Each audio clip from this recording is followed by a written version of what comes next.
بسم اللہ الرحمن الرحیم، السلام علیکم ورحمۃ اللہ وبرکاتہ۔ میرا نام احمد عقیل ہے، آپ دیکھ رہے ہیں property vision T V. Imran Khan صاحب کے اوپر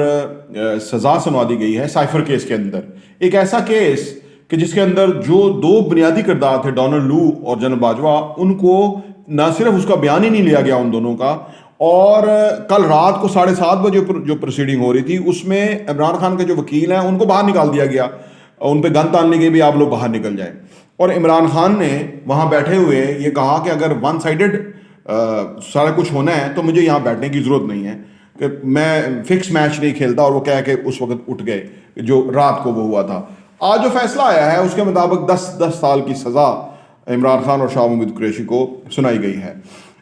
جو پاکستان کے سب سے ٹاپ کے وکیل ہیں چودھری اعتزاز احسن، انہوں نے کہا ہے کہ جو انہوں نے کاغذ لہرایا تھا وہ کیا پتہ ان کے گروسری کی لسٹ تھی یا کیا تھا، وہ سائفر تھا یا نہیں تھا۔ سائفر کا معاملہ تو امریکہ کے لیے تشویشناک ہو سکتا ہے کہ جس کی وہ پوشیدہ کاغذ تھا پاکستانیوں اور عمران خان یا اس کے لیے، تو یہ ایک اوپن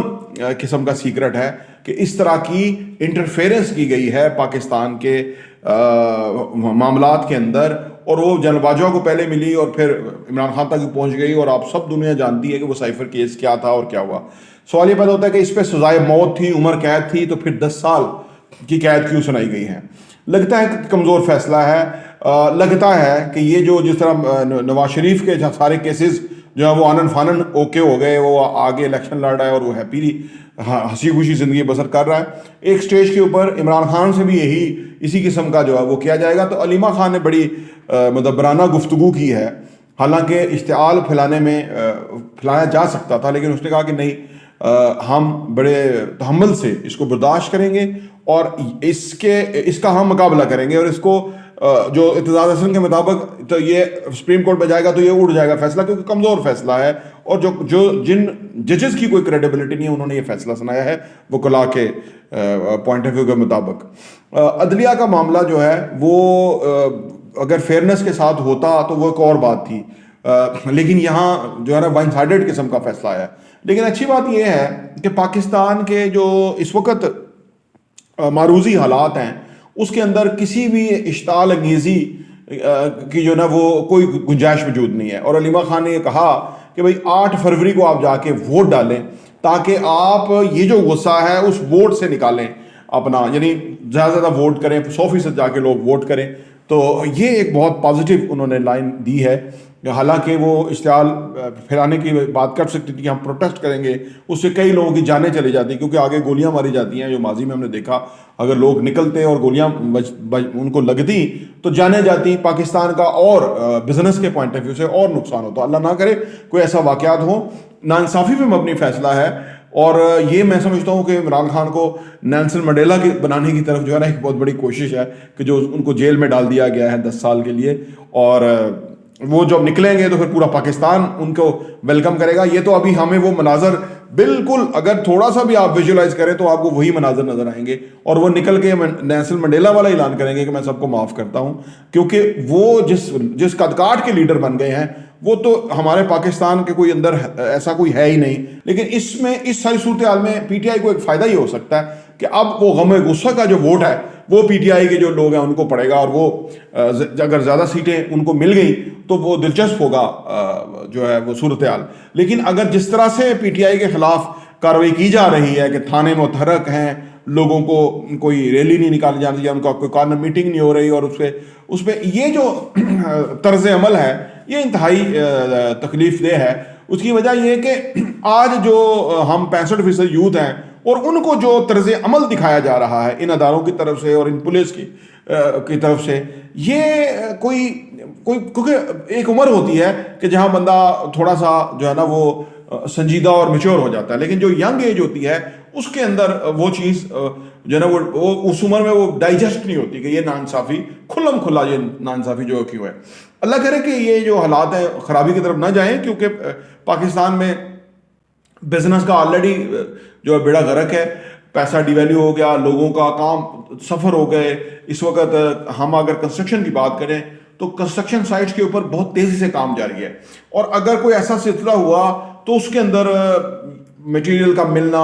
مشکل ہوگا اور بہت سارے مسائل ہوں گے. یہ ہم سمجھتے ہیں کیونکہ ہم ایک چھوٹا موٹا بزنس رن کرتے ہیں, ہمیں اس معاملے کی نزاکت کا اندازہ ہے. شاید ان لوگوں کو اندازہ نہ ہو کہ جن کے مراعات ہیں, جن کی تنخواہیں ہیں, جن کو بونسز ملیں گے, جن کو یہ اس پہ بڑی ہلا شری اور شاباش ملے گی کہ وہ اپنے ملک کے حالات خراب کرنے کو اس لیول تک لے گئے. شاید ان کو اس کے اوپر پروموشن ملے, معاوضہ ملے, ان کا کوئی اس پہ پرکس جو ہے اس میں اضافہ ہوتا ہو, یا وہ ان لمیٹڈ فنڈ استعمال کرتے ہیں اور اس نام کے اوپر. تو وہ یہ بھی ان کو شاید اس کا اندازہ نہیں ہے, کیونکہ وہ ان کو ایک لگی بندی اور برات والی ایک پینشن اور تنخواہ ملے گی, اور ایک ان کو ادر بینیفٹس اور ادر ان کو چیزیں, مربع, جائیدادیں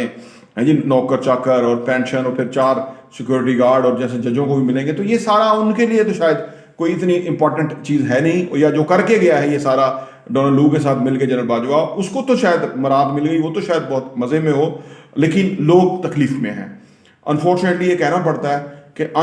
جو لوگوں کے سامنے غیر یقینی صورتحال ہے جس کا ہمیشہ ملکوں کو نقصان ہوتا ہے, کیونکہ ملک دراصل عوام ہوتے ہیں, اور عوام جو ہے وہ اللہ کی مخلوق ہوتے ہیں. اور اگر عوام کے ساتھ کوئی اس طرح کا بدماشی, غنڈہ گردی, ظلم, بربریت ہے جی, جارحیت وہ اختیار کرے تو اللہ اس پہ ناراض ہو سکتے ہیں, اور اللہ کی پکڑ جو ہے وہ پھر آتی ہے. جنرل مشرف کے ساتھ بھی آئی, جنرل ضیاء کے ساتھ بھی آئی, جس نے منافقت کر کے اسلام کر کے پاکستان کا اتنا وقت ضائع کیا, اور مشرف نے جو کارگل کی جنگ چھیڑ کے وہاں لاشیں بھی نہیں لیں اور وہاں سے وہ دم دبا کے بھاگا, بزدل انسان تھا, بری موت مرا. اللہ سے دعا ہے کہ اللہ پاکستان کی خیر فرمائے اور ہم اس صورتحال سے, مشکل صورتحال سے نکل جائیں. اس کی وجہ یہ کہ جو سزا سنائی گئی ہے یہ ظلم اور زیادتی پہ مبنی سزا ہے. اس کی وجہ یہ کہ آپ اپنے اتنے شاخ سے زیادہ شاخ کے وفادار نہ ہوں کہ اپنے ملک کو تباہ کر لیں ڈونلڈ لو کی وجہ سے, کیونکہ وہ شاید کوئی بڑا مقدس, بڑا کوئی برگزیدہ انسان ہے جس نے پاکستان کے اندر آگ لگائی, اور وہ جو اس کے جو نوکر چاکر یہاں ہیں انہوں نے بڑھ چڑھ کے اس کو جو ہے وہ اپنی لائلٹی کا اظہار کیا, اور اس سے ملک کا نقصان ہوا. اللہ پاکستان کی خیر فرمائے. لیکن یہ جو صورتحال ہے یہ ہے بڑی خطرناک. لیکن علیمہ خان نے جو بیان دیا, میں اس سے خوش ہوا کہ وہ اس لیڈی نے بڑی ذمہ داری کا مظاہرہ کیا اور پاکستان کے لیے اس نے امن کے لیے بات کی. اس نے کہا کہ نہیں, کوئی ہمیں اس طرح کا کوئی تماشا لگانے کی ضرورت نہیں ہے, 8 فروری کو جائیں, ووٹ ڈالیں بائی ہک اور کروک, اور عمران خان کو منتخب کریں. اور عمران خان کو اگر ووٹ جتنے پڑ جائیں گے یہ اس بات کی نشانی ہوگی کہ جو ہے نا لوگوں کی رائے کیا ہے. اور اگر اس دوران بھی لوگوں کو عمران خان کو ووٹ ڈالنے سے روکا گیا تو وہ فوٹیجز بن جائیں گی, وہ ویڈیوز بنائیں لوگ, تاکہ وہ ایک بہت بڑا آرکائیو بنے, تاکہ اس کے اوپر اصل معنوں میں صحیح ایک موومنٹ شروع ہوگی جو کہ پاکستان کو اصل میں حقیقی آزادی کی طرف لے جائے گی. پھر آپ ٹی وی دیکھنے کا بہت بہت شکریہ.